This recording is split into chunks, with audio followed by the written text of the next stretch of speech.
Christian Lagier, je vous trouve là devant les panneaux de l'association Solidarité Réfugiés des Deux-Rives, qui est une association sur le bassin viennois.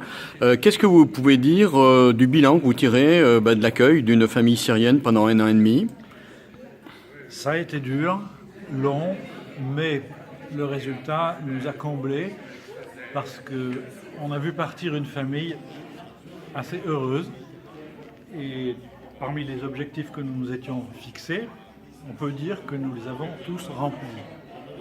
Voilà pourquoi j'ai fait un bilan assez positif, même très positif, de l'accueil de cette famille sur un peu moins de 18 mois.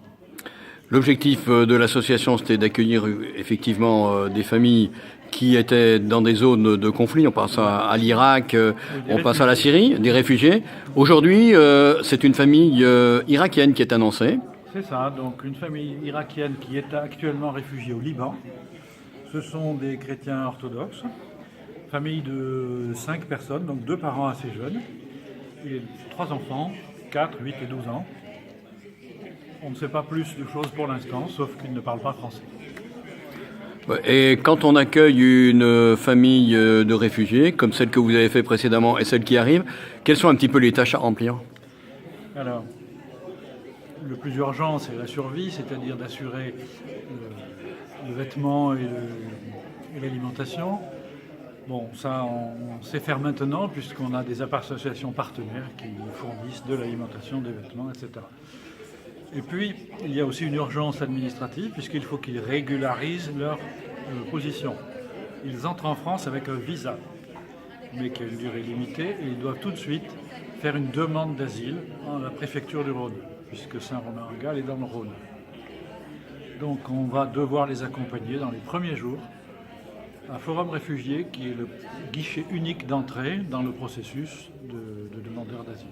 Il y a toute la question de la scolarisation des enfants aussi. Alors ça, on est largement épaulé par la mairie de Saint-Romain-en-Galles et par l'école de Saint-Romain-en-Galles.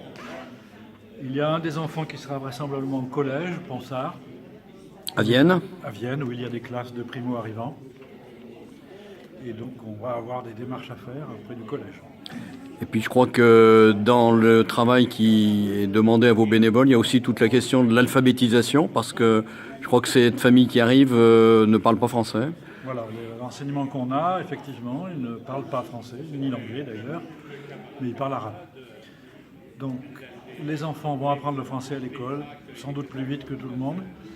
Pour les parents, il va falloir faire effectivement l'alphabétisation, enfin, j'aime pas ce mot-là, mais leur apprendre à parler français par des échanges réguliers, très fréquents. Et là, on a affaire à des bénévoles de l'association, mais aussi de l'ASTI, Association de soutien aux travailleurs immigrés. qui nous a beaucoup aidé pour la famille syrienne. Oui. Dans vos bénévoles, il y a effectivement d'anciens enseignants qui en la matière ont la façon de faire. Voilà, et puis qui sont partants pour continuer avec cette nouvelle famille. Donc un chantier positif qui s'ouvre devant vous? Voilà, donc on l'aborde un peu plus sereinement que le premier, où on était assez... Inquiet, c'était une découverte? Assez angoissant, oui, tout à fait. Donc maintenant qu'on est en terrain connu, je pense qu'on va avancer plus confiant.